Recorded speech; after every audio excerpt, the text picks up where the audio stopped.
Let's kick off the night at NG Stadium because the big story was the Giants' comeback, and it was inspired by this man, Callan Ward, whose career hangs in the balance tonight after a really horrible knee injury.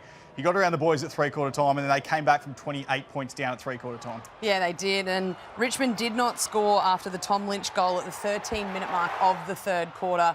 It was an onslaught in the third term from the Orange Tsunami, who finally got going.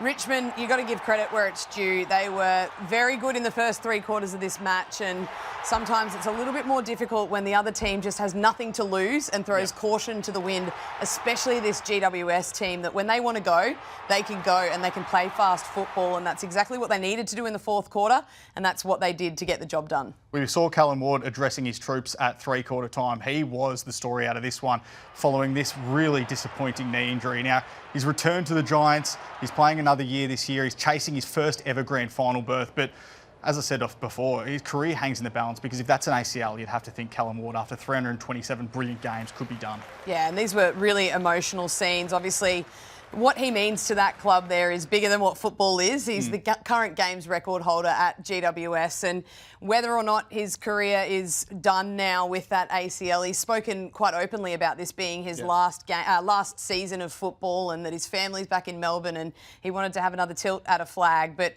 it's really disappointing season. I think we saw tonight the highs and lows of football, and that was definitely one of the lows that we've seen for the season. So you feel like, though, Cal Ward, what he's offered to footy, his job is not done in football, whether it's playing in that capacity, but he is going to be a big part of a club that might want to take him after this for his career post-football as well. Yeah, it's heartbreaking for Callan Ward, given how much he's done for that football club at the Giants. The Giants got a giant scare, though, because Richmond took it to them, especially through the first three quarters. They shot out into a 34-point lead late in the third term, and it was off the back of their clearance dominance, which the Giants resurrected in the last quarter. Yeah, that was the area that they needed to tidy up. It wasn't only that they were dominant in clearances, but GWS weren't able to defend those scores from that clearance source. So 33 points from clearance, Richmond, in quarters 1 to 3.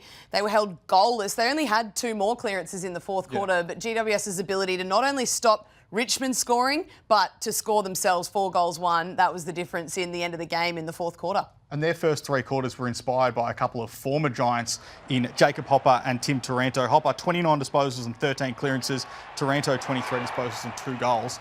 Against their former side, they put on a show. Yeah, they certainly did, and you have a little bit more to give when you're playing against your old side, and that's exactly what was on display from both Taranto and Hopper.